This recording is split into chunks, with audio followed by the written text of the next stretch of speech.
Hi friends, how are you? Welcome to Samriddhi education platform. आज मैं आप लोगों के बीच जीएस का पेपर इंडियन पॉलिटी लेकर आप लोगों के बीच उपस्थित हूँ। आज मैं आप लोगों के बीच इंडियन पॉलिटी के स्ट्रैटेजी को लेकर चर्चा करूँगा कि किस तरीके से और क्या क्या हमें इंडियन पॉलिटी में पढ़ना है। आज के वीडियो में मैं आपको बताऊंगा कि इंडियन पॉलिटी को किस तरीके से आप अलग अलग छोटे छोटे भागों में बांटकर और बिल्कुल बेहतर तरीके से उसकी आप तैयारी कर सकते हैं, ताकि किसी भी स्तर की परीक्षा का आप एग्जामिनेशन को क्रैक कर सके। तो आइए हम लोग आज चर्चा करेंगे कि इंडियन पॉलिटी में हम लोगों को पढ़ना क्या है। मेरे प्यारे दोस्तों, जैसा कि मैंने आपको बताया है कि जीएस एक सागर है, महासागर है। अगर हम बात इंडियन पॉलिटी की करें तो इंडियन पॉलिटी भी एक प्रकार का बहुत उसका जो एरिया है, रेंज है, काफ़ी विस्तृत है। अब सवाल ये उठता है कि हमें क्या पढ़ना है। तो आपको मालूम होना चाहिए कि एग्जामिनेशन पॉइंट ऑफ व्यू से, एग्जामिनेशन के दृष्टिकोण से कौन कौन से टॉपिक्स और कौन कौन से टॉपिक्स में कौन कौन सी बातें हम लोग के लिए ज़्यादा महत्व रखता है, उन बातों को ज़्यादा हम लोग को इम्पोर्टेंस देना है और उसे बेहतर तरीके से कंप्लीट करना है। तो आइए सबसे पहले हम लोग सिलेबस पर चर्चा करते हैं कि इंडियन पॉलिटी में सिलेबस क्या है। तो मैं आपको बता दूं कि इंडियन पॉलिटी जो है वो उसमें कुल 11 सेक्शन में हम लोग उसको पढ़ेंगे। पूरे जो इंडियन पॉलिटी 11 सेक्शन में बांटा गया है और हम लोग 11 सेक्शन में उसको देखेंगे कि क्या क्या पढ़ना है। तो आइए हम लोग चर्चा करते हैं। आप देख रहे हैं फर्स्ट आपका जो है वो है संवैधानिक ढांचा, कॉन्स्टिट्यूशनल फ्रेमवर्क। संवैधानिक ढांचा, कॉन्स्टिट्यूशनल फ्रेमवर्क में, संवैधानिक ढांचा में हम लोग क्या पढ़ेंगे? एक भाग है, एक पार्ट है संवैधानिक ढांचा, कॉन्स्टिट्यूशनल फ्रेमवर्क।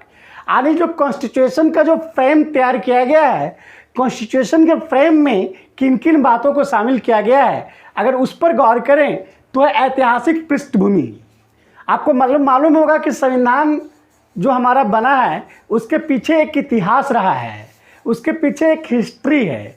तो हम लोग को देखना है कि कॉन्स्टिट्यूशन का जो निर्माण हुआ, कॉन्स्टिट्यूशन के पीछे क्या हिस्ट्री है, कॉन्स्टिट्यूशन के पीछे का इतिहास हमें क्या बताता है, या उस इतिहास में हमें किन किन बातों को ध्यान में रखना चाहिए। दूसरा है संविधान का निर्माण। उसके बाद हम लोग देखेंगे कि जो कॉन्स्टिट्यूशन का निर्माण हुआ वो कैसे हुआ। फिर है उसकी विशेषताएं, हमारे भारतीय संविधान की विशेषताएं क्या है। फिर देखेंगे भारतीय संविधान की प्रस्तावना।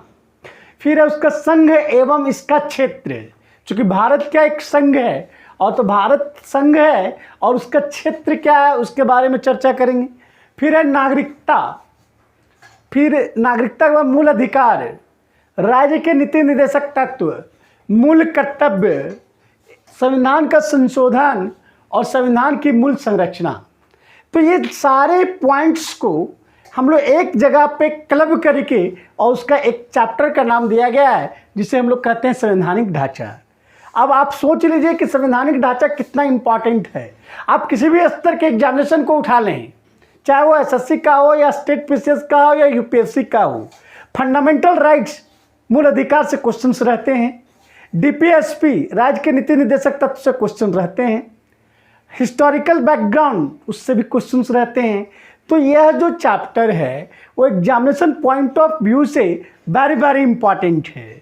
अब हम लोग इस चैप्टर को बिल्कुल बाखूबी तरीके से, जो पॉइंट्स आपने देखा, जो पॉइंट्स को मैंने चर्चा किया, एक एक पॉइंट्स को हम लोग विस्तृत चर्चा करेंगे। आइए दूसरे पार्ट है सरकार की प्रणाली, सिस्टम ऑफ गवर्नमेंट। आपको मालूम होगा कि जो सरकार का जो सिस्टम है, गवर्नमेंट का जो सिस्टम है वो अलग अलग होता है।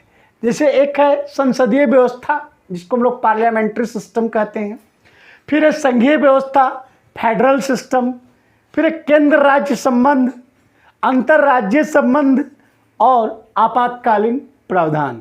तो इन तमाम टॉपिकों का अध्ययन हम लोग सरकार के प्रणाली, सिस्टम ऑफ गवर्नमेंट में करेंगे।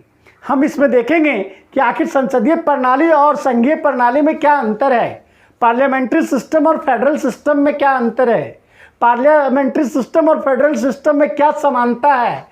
तो इन तमाम बातों से रिलेटेड क्वेश्चन एग्जामिनेशन में पूछे जाते हैं। इस व्यू से यह चैप्टर काफ़ी इंपॉर्टेंट रखता है। मेरे प्यारे दोस्तों, हम लोग को इंटर रिलेट करके पढ़ना है। जब हम लोग पढ़ेंगे तो प्रत्येक चैप्टर को उससे रिलेटेड चैप्टर के साथ इंटरकनेक्ट करना है, इंटर रिलेट करके पढ़ना है। और जब तक आप इंटर रिलेट करके नहीं पढ़ेंगे तब तक आपको बेसिक समझ नहीं आएगा। और इंटर रिलेट कैसे करेंगे, तो आइए हम लोग चर्चा करते हैं। देख रहे हैं केंद्र सरकार, सेंट्रल गवर्नमेंट, और ठीक जिस प्रकार से केंद्र में सरकार होता है सेंट्रल गवर्नमेंट, ठीक उसी तरह से एक राज्य में सरकार होता है स्टेट गवर्नमेंट। तो जो केंद्र सरकार में और राज्य सरकार दोनों में जो टॉपिक हैं वो लगभग सेम है, दोनों का फंक्शन सेम है, दोनों का कार्य प्रणाली सेम है। तो इसी को कहते हैं इंटरकनेक्ट करना और इंटर रिलेट करना। तो आपको टॉपिक में कनेक्शन बैठाना पड़ेगा, टॉपिक में इंटरकनेक्शन आपको करना पड़ेगा। और जब आप टॉपिक में इंटरकनेक्ट करना शुरू कर देंगे आपको वो कला आ जाएगा, तो आप सच मान कर चलिए कि किसी भी टॉपिक में आपका ज़बरदस्त पकड़ आएगा। आइए, केंद्र सरकार सेंट्रल गवर्नमेंट में अगर बात करें तो इसमें हम लोग को पढ़ना है राष्ट्रपति, उपराष्ट्रपति, प्रधानमंत्री, केंद्रीय मंत्रिपरिषद, मंत्रिमंडलीय समितियां, संसद, संसदीय समितियां, संसदीय मंच, संसदीय समूह, उच्चतम न्यायालय, न्यायिक समीक्षा, न्यायिक सक्रियता, जनहित याचिका। तो ये सारे टॉपिक्स जो हैं जो सेंट्रल गवर्नमेंट के अंतर्गत आते हैं, केंद्र सरकार के अंतर्गत आते हैं। अगर हम बात करें राज्य सरकार का, स्टेट गवर्नमेंट का, तो उसमें आपको राज्यपाल के बारे में पढ़ना है। अब यहाँ पे इंटरकनेक्ट कैसे करेंगे आप, सेंट्रल गवर्नमेंट में जो आपने राष्ट्रपति के बारे में पढ़ा, ठीक स्टेट गवर्नमेंट में वही भूमिका आपका राज्यपाल का होता है। जो कार्यप्रणाली राष्ट्रपति का होता है ठीक वैसा ही कार्यप्रणाली राज्यपाल का होता है। हम लोग यहाँ पे प्रधानमंत्री को देख रहे हैं, स्टेट में मुख्यमंत्री को देखते हैं। जो कार्य सेंट्रल गवर्नमेंट में प्रधानमंत्री का होता है ठीक वही कार्य स्टेट गवर्नमेंट में मुख्यमंत्री का होता है। तो इसी को कहते हैं इंटरकनेक्ट करना, इंटर रिलेट करना, एक दूसरे के बीच अंतर संबंध स्थापित करना। और जब आप अंतर संबंध स्थापित करना सीख जाएंगे, सच मानकर चलिए कि कोई भी टॉपिक आप चुटकी में समझ सकते हैं। आइए, फिर राज्य मंत्रिपरिषद, सेंट्रल गवर्नमेंट में केंद्रीय मंत्रिपरिषद के बारे में हम लोगों ने देखा, यहाँ हम लोग राज्य मंत्रिपरिषद देखेंगे। सेंट्रल गवर्नमेंट में हम लोगों ने संसद के बारे में देखा, यहाँ राज्य विधानमंडल के बारे में देखेंगे। सेंट्रल गवर्नमेंट में हम लोग उच्चतम न्यायालय के बारे में देखा, यहाँ उच्च न्यायालय के बारे में देखेंगे। फिर अधीनस्थ न्यायालय, जम्मू एवं कश्मीर का विशेष दर्जा, कुछ राज्यों के लिए विशेष प्रावधान, ये सारे टॉपिक्स स्टेट गवर्नमेंट के अंतर्गत आते हैं। नेक्स्ट है स्थानीय सरकार, सेंट्रल गवर्नमेंट, स्टेट गवर्नमेंट और एक है लोकल गवर्नमेंट, स्थानीय सरकार। तो लोकल गवर्नमेंट में क्या है, तो दो टॉपिक आपको पढ़ना है लोकल गवर्नमेंट में, and that is the very important topic which are we have to study in local government. और ये लगातार एग्जामिनेशन में इससे क्वेश्चंस पूछे जाते हैं। तो लोकल गवर्नमेंट में पंचायती राज एवं नगर निगम, पंचायती राज और नगर निगम के बारे में हम लोग पढ़ेंगे। फिर अगला है केंद्र शासित प्रदेश एवं विशेष क्षेत्र, union territories and special area. देखिए, इस टॉपिक में हम लोग केंद्र शासित प्रदेश के बारे में पढ़ेंगे। आपको मालूम है कि भारत में केंद्र शासित प्रदेश है, मतलब वहाँ का उस प्रदेश का संचालन केंद्र के द्वारा किया जाता है। केंद्र के एजेंट के रूप में वहाँ पे जाके जो गवर्नर होते हैं वो करते हैं, या जो राज्यपाल जो होते हैं वो करते हैं। तो केंद्र शासित प्रदेश के बारे में हम लोग देखेंगे और अनुसूचित एवं जनजातीय क्षेत्र के बारे में देखेंगे। तो ये दो टॉपिक का अध्ययन हम लोग इस चैप्टर में करेंगे। फिर संवैधानिक निकाय, कॉन्स्टिट्यूशनल बॉडीज। आपको मालूम होगा कि कुछ ऐसे बॉडी हैं, कुछ ऐसे निकाय हैं जिसकी चर्चा संविधान में है, मतलब उसके बारे में संविधान में निहित है, इसीलिए उसको हम लोग कॉन्स्टिट्यूशनल बॉडीज कहेंगे। और कुछ ऐसे बॉडीज के बारे में भी आपको पढ़ना है जिसका संविधान में चर्चा नहीं है, लेकिन प्रशासन को बढ़िया से चलाने के लिए उसका गठन किया गया है। तो जो संविधान में चर्चा नहीं है लेकिन गठन किया गया है, उसको हम लोग नॉन कॉन्स्टिट्यूशनल बॉडीज कहेंगे। तो अभी हम लोग जो चर्चा करने वाले हैं वो संवैधानिक निकाय, मतलब कॉन्स्टिट्यूशनल बॉडीज, यानी इसमें जितने भी बॉडीज आएंगे उसकी चर्चा आपको इंडियन कॉन्स्टिट्यूशन में मिल जाएगा। अब क्या क्या बॉडीज हैं देखिए, निर्वाचन आयोग, इलेक्शन कमीशन, संघ लोक सेवा आयोग, संघ लोक सेवा आयोग, यूपीएससी जिसको हम लोग कहते हैं यूनियन पब्लिक सर्विस कमीशन, राज्य लोक सेवा आयोग, वित्त आयोग, अनुसूचित जातियों के लिए राष्ट्रीय आयोग, अनुसूचित जनजातियों के लिए राष्ट्रीय आयोग। देखिए दोनों के लिए अलग अलग है, अनुसूचित जातियों के लिए राष्ट्रीय आयोग अलग है और अनुसूचित जनजातियों के लिए राष्ट्रीय आयोग अलग है। फिर है भाषाई अल्पसंख्यक वर्गों के लिए विशेष अधिकारी। जो भाषाई अल्पसंख्यक वर्ग हैं उसके लिए विशेष अधिकारी का आपका संविधान में निहित है, इसलिए इसको हम लोग कॉन्स्टिट्यूशनल बॉडी कहते हैं। भारत का नियंत्रक एवं महालेखा परीक्षक, भारत के महान्यायवादी और राज्य का महाधिवक्ता। तो ये सारे बॉडीज हैं, ये सारे बॉडीज आपके संविधान में निहित हैं, इसीलिए हम लोग इसको कहते हैं संवैधानिक निकाय, कॉन्स्टिट्यूशनल बॉडी। उसके बाद आगे हम लोग देखते हैं संवैधानिक निकाय में आपने देखा, अब आगे हम लोग देखते हैं गैर संवैधानिक निकाय, नॉन कॉन्स्टिट्यूशनल बॉडीज़। जैसा कि मैंने पहले बताया कि कॉन्स्टिट्यूशनल बॉडीज़ और नॉन कॉन्स्टिट्यूशनल बॉडीज़ में अंतर सिर्फ यही है, जो कॉन्स्टिट्यूशनल बॉडीज़ है उसका विवरण आपको संविधान में मिलेगा, लेकिन जो नॉन कॉन्स्टिट्यूशनल बॉडीज़ है उसका विवरण संविधान में नहीं मिलता है। तो विशेष अंतर यही है। अब हम लोग देखते हैं कि नॉन कॉन्स्टिट्यूशनल बॉडीज़ जो है गैर संवैधानिक निकाय में क्या क्या आता है, किन किन बॉडीज़ के बारे में हम लोग को पढ़ना है। आइए, नीति आयोग, राष्ट्रीय मानवाधिकार आयोग, राज्य मानवाधिकार आयोग, केंद्रीय सूचना आयोग, राज्य सूचना आयोग, केंद्रीय सतर्कता आयोग, केंद्रीय अन्वेषण ब्यूरो, लोकपाल एवं लोकायुक्त। तो इन तमाम टॉपिकों का, इन तमाम बॉडीज़ का अध्ययन हम लोग गैर संवैधानिक निकाय, नॉन कॉन्स्टिट्यूशनल बॉडीज़ में करते हैं। आगे है अन्य संवैधानिक आयाम, अदर कॉन्स्टिट्यूशनल डायमेंशन। अब अदर कॉन्स्टिट्यूशनल डायमेंशन में मतलब जो संवैधानिक आयाम हैं उसमें क्या क्या है, तो सहकारी समितियों के बारे में हम लोग को पढ़ना है, राजभाषा, लोक सेवाएं, अधिकरण, सरकार के अधिकार तथा दायित्व, हिंदी भाषा में संविधान का प्राधिकृत पाठ, विशिष्ट वर्गों से संबंधित विशेष प्रावधान। इन तमाम टॉपिक्स का अध्ययन हम लोग जिस चैप्टर में करेंगे उस चैप्टर का नाम है अन्य संवैधानिक आयाम।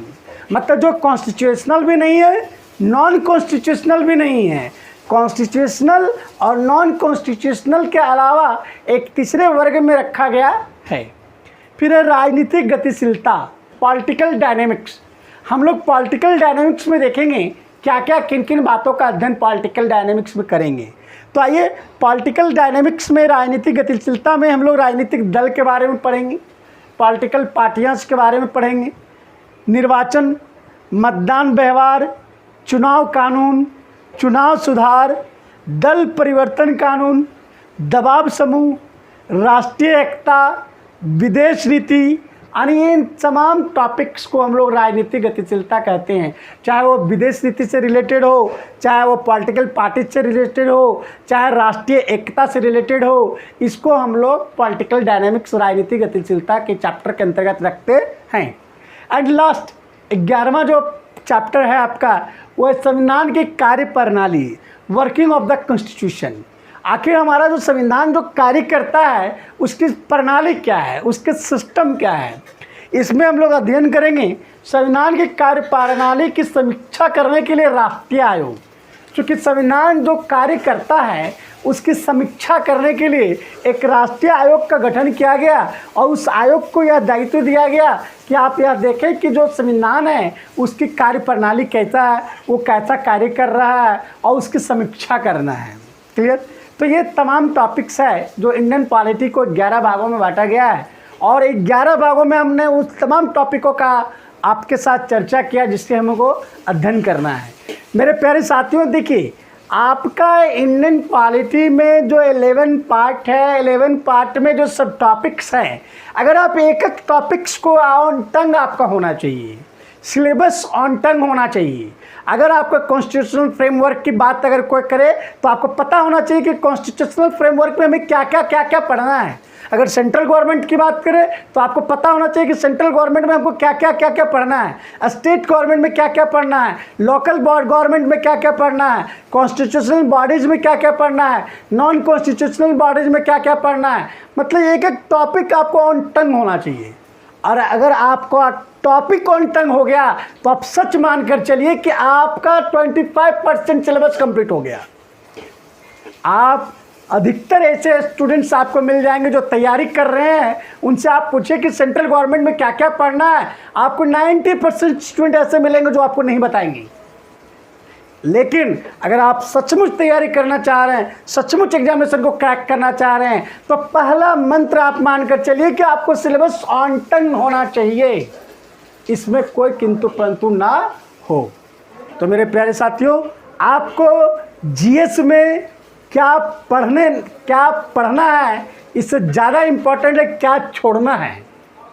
आपको मालूम होना चाहिए कि आपके लिए क्या इम्पोर्टेंट नहीं है, इम्पोर्टेंट क्या है, उससे ज़्यादा ज़रूरी आपको ये पता होना चाहिए कि आपके लिए इम्पोर्टेंट क्या नहीं है। और जब यह कला आपको आ जाएगा, यह आर्ट आपको आ जाएगा, तो आप किसी भी सब्जेक्ट को बाखूबी तरीके से आप उसको डील कर सकते हैं, बेहतर कर सकते हैं। अब अगले वीडियो में मैं आप लोगों के साथ एक एक टॉपिक को, बिल्कुल एक एक टॉपिक को, आप एकदम चिंता ना करें, एक एक टॉपिक को बेहतर तरीके से पूरे एक्सप्लेनेशन के साथ आपको बताया जाएगा। आप लगातार वीडियोस के साथ बने रहे और आप अपडेट करते रहें। निश्चित रूप से आपकी तैयारी एक अच्छा रंग लाएगा और आपको लगेगा कि आप अपने आप को सेफ जोन में महसूस कर रहे हैं। धन्यवाद।